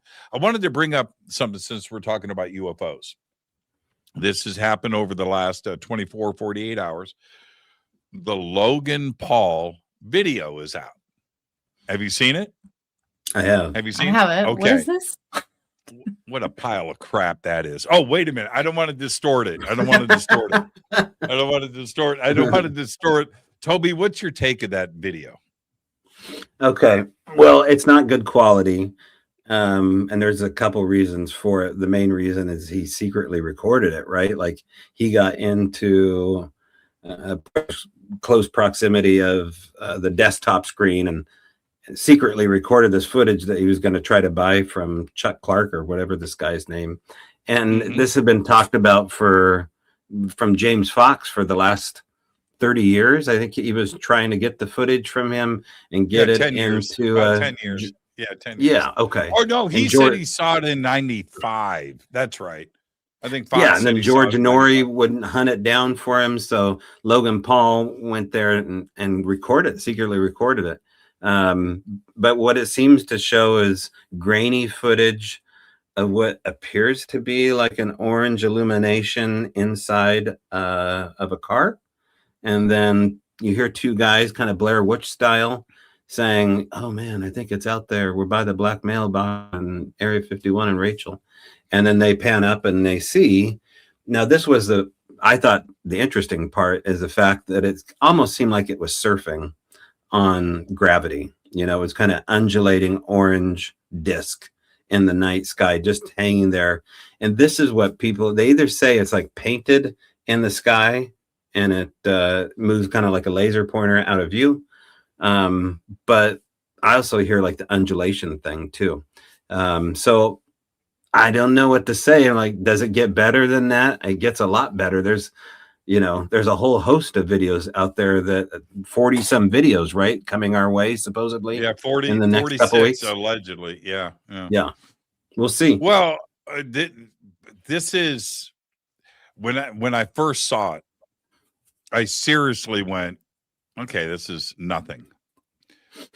And I have gone further than that because I've heard everybody mention the comment.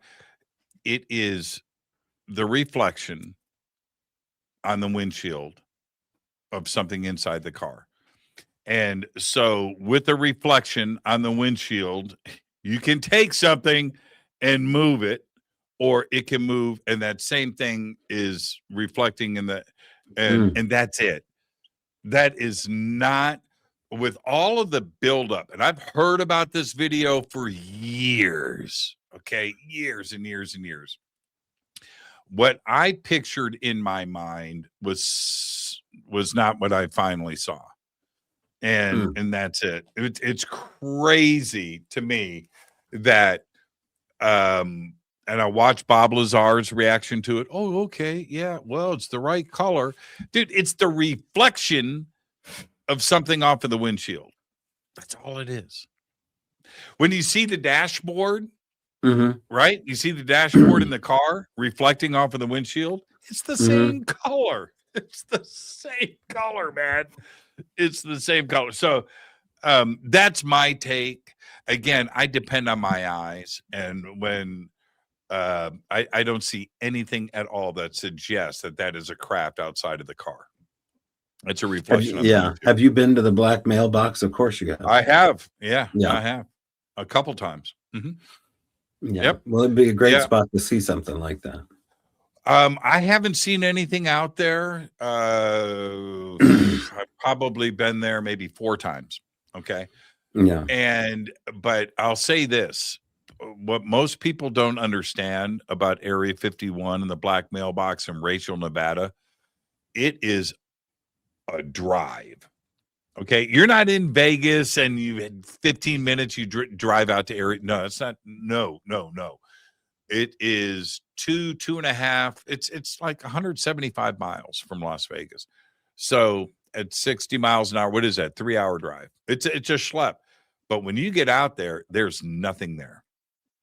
Rachel, Nevada is 3 mobile homes and a restaurant. That's Rachel. That's Rachel, Nevada. So when you're out there, truly, you can't see your hand in front of your face. It's black. There's nothing there. It's beautiful where you see the sky like that. So if you're going to see something strange, something cool, you have, right? It's like, you know what I mean? It's a cinema up there. Yeah. So yeah, I've been out there, but that video really, I was expecting something else. And when I saw it, I was like, no, man, it's just uncool to hike. I had to tell you real quick. I took a trip out to Area 51 and we had the camo dudes hiding off in the desert there at the back gate behind the little alien. I think that's the paved one. And we asked the guy if he could hear us from like 300 yards away. And I said, if you can hear me right now, talking like this, can you blink your high beams on at me? And he blinked his high beams. So whatever there's audio, there's microphones in the ground everywhere out there. Yeah, it was incredible. So, I mean, just to have experience like that, you don't need to see a UFO. The camo dudes give you a thrill enough. Yeah, those microphones, they're for footsteps for people walking around out there, and they're absolutely listening and watching. I don't want to get into it, but I got a hassle by the camo dudes. I did. They snuck up on me. This is out here by Edwards Air Force Base. I'm on my Harley, and I'm on the base. And there's this road that cuts through the base, through the dry lake bed there to access the freeway. That's the only reason why it's there. But you're driving through Edwards. And I stopped my bike, and I get out, and I'm taking selfies on the base, man. I'm just like, selfies. All these, I'm taking pictures in front of these signs that say no photography. And I thought it was cute, right? I'm taking these selfies. And all of a sudden I hear, man, where's that coming from? I'm alone in the desert. And they come sliding up in a Jeep, a white Jeep with lights on it. Yep, man, fully pissed off. Yeah, they were not cool. Took my ID, took my pictures, took pictures of my bike, my license plates. I'm talking about front, sideways. They took tons of pictures of me, ran everything, and then came out and gave me a very stiff talking to. And there's two of them. This guy says to me, he goes, "Okay, this is what we're going to do." I said, "Can I have a copy of the report?" "No."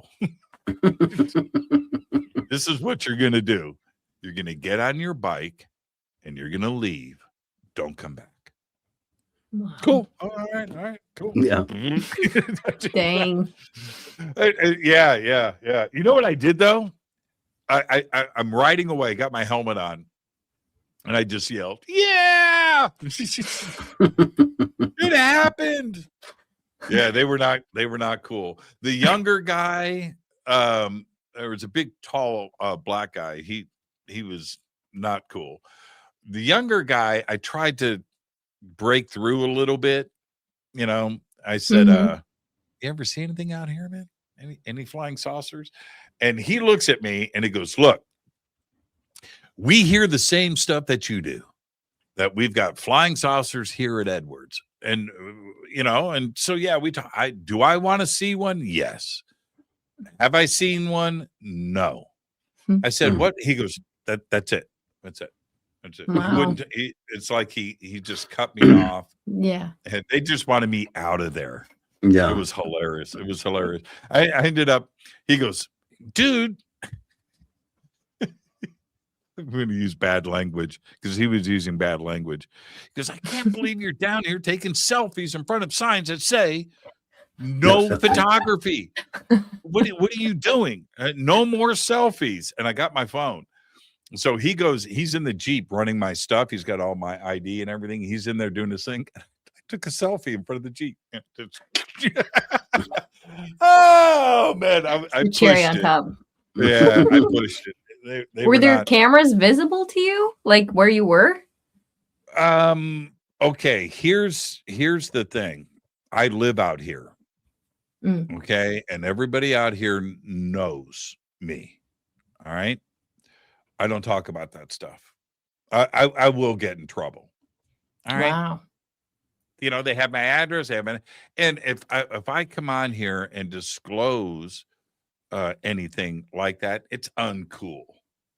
It's uncool. There's too much secret stuff going on. You've got Skunk Works, you've got Edwards, you have NASA, you have Northrop Grumman, you have Air Force Plant 42.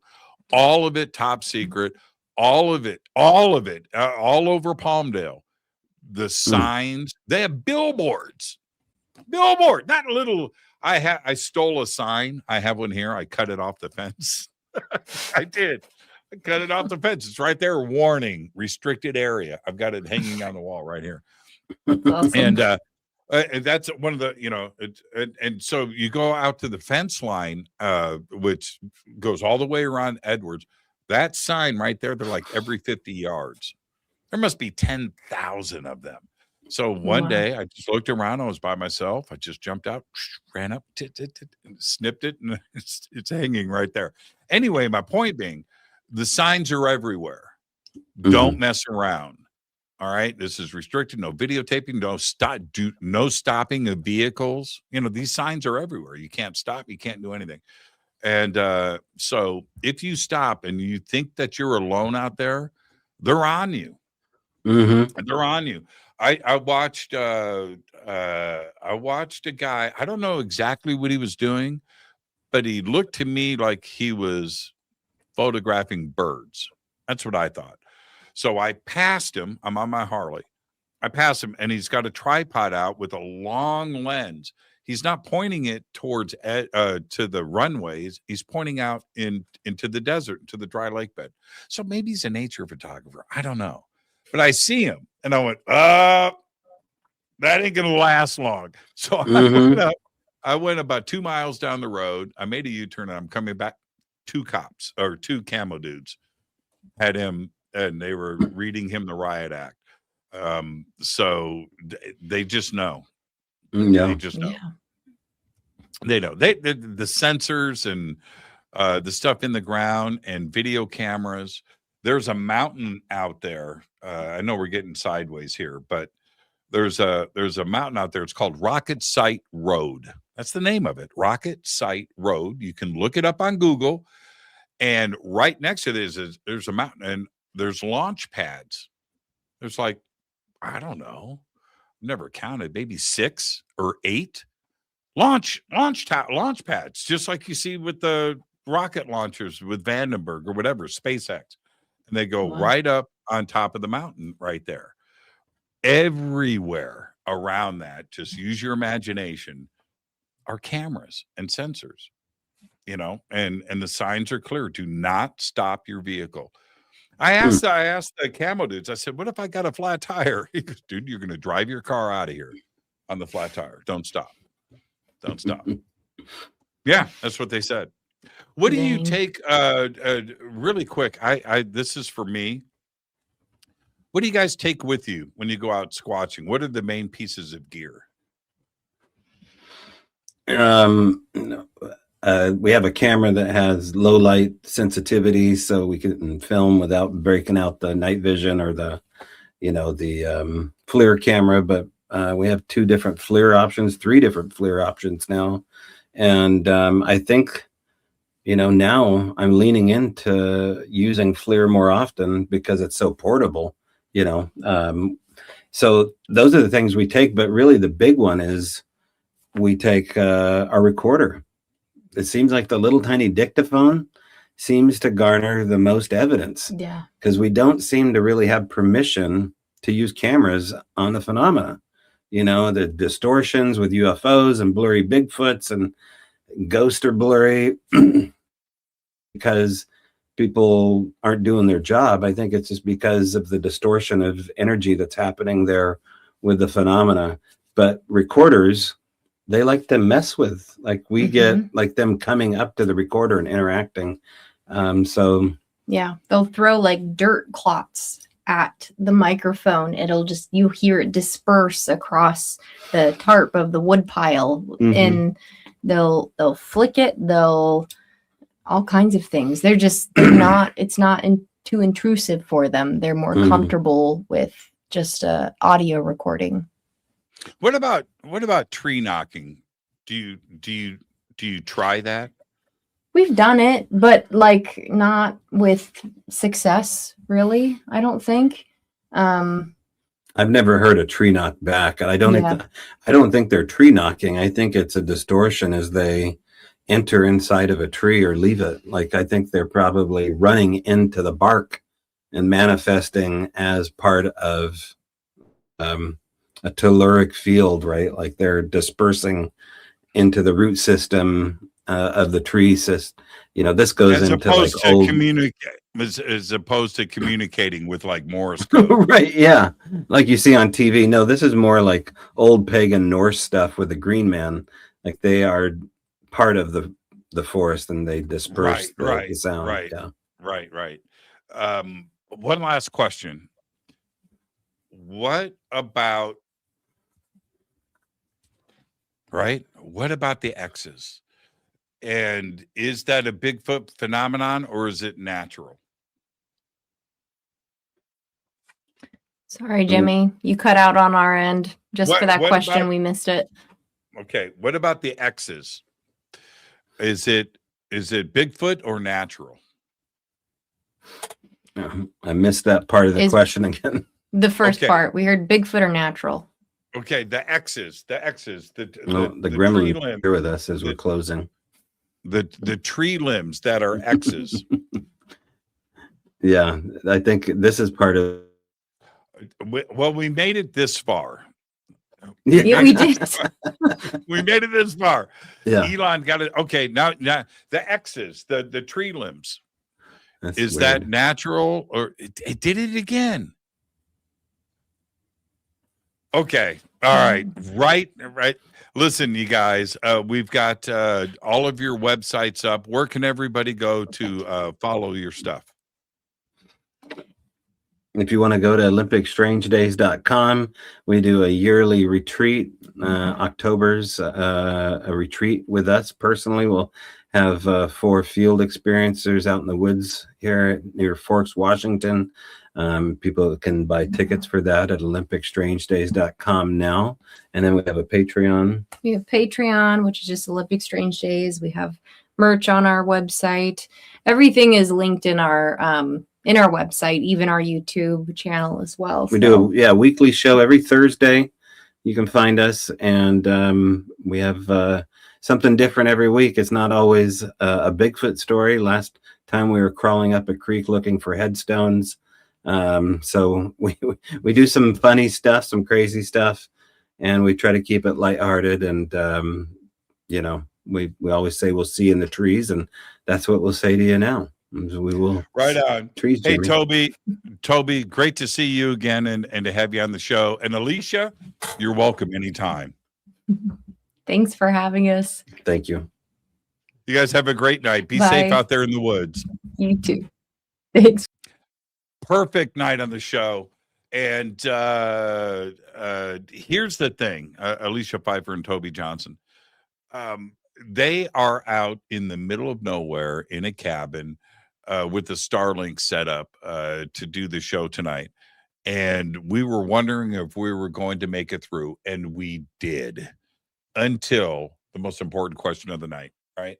Until that. But wow, what a great show. I want to remind everybody tomorrow night, Captain Ron Janix is here. And of course, he runs Contact in the Desert. I've known Ron for 12 years, maybe 13 years, a long time. And how did he get here? I want to know about his journey and what he thinks about the phenomenon today. And of course, we'll discuss what's going on this year out of Contact in the Desert. All of that is happening tomorrow night. It's a big show for me personally to have such a close friend and somebody that I really look up to be the guest on the show. So that's tomorrow night, Captain Ron Janix. I'm your host, Jimmy Church. All I've got for now is Go Back Lee Tappy. Fade to Black is produced by Hilton J. Palm, Renee Newman, and Michelle Freed. Special thanks to Bill, John, Dex, Jessica, Dennis, and Kevin. Webmaster is Drew the Geek. Music by Doug Aldrich. Intro, Space Boy. Fade to Black is produced by KJCR for the Game Changer Network. This broadcast is owned and copyrighted 2024 by Fade to Black and the Game Changer Network, Inc. It cannot be rebroadcast, downloaded, copied, or used anywhere in the known universe without written permission from Fade to Black or the Game Changer Network. I'm your host, Jimmy Church. Go back, Lee Tappy.